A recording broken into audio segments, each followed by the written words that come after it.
Lately, I've been talking about witchcraft in the church and everything under the sun being vanity, everything being madness, craziness, so the lunatic spirit. So in Matthew chapter 4 and verse 24, we see the word lunatic being used in the Bible, and somebody with epilepsy and was healed from epilepsy and a lunatic spirit. And we see that when you look up the word lunatic, it means moonstruck. It's tied to the moon, and epileptic means moonstruck, and lunatic, luna, means moon. And so it got me thinking, well, let's study the moon in the Bible. So we know that people worship the sun, moon, and stars, and witches do, and we shouldn't do that as Christians.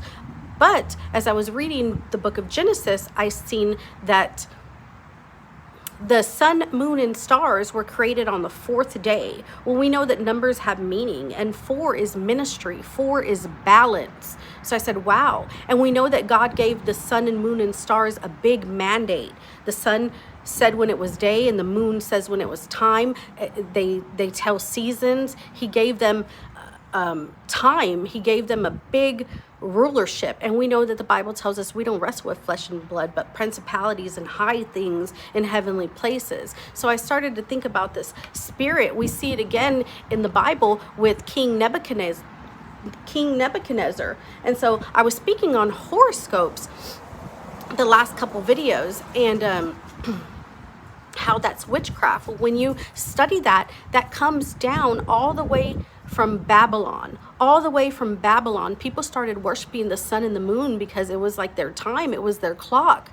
And so God got upset with Babylon, and they were prideful, and they had idolatry.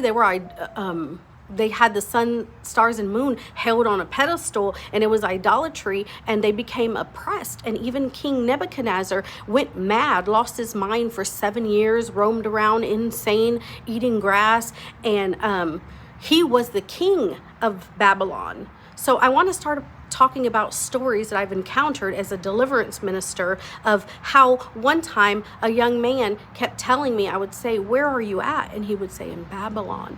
And I would say, no, you're not. You're at the hospital. Where are you at? And he'd say, in Babylon. And I would say, no, you're not. You're getting well. Well, later, all these years later, I see what he was telling me. He was telling me that he was in Babylon. It was witchcraft. He was under a witchcraft spell. So we need to stop shadow boxing the enemy and pray from a place of understanding.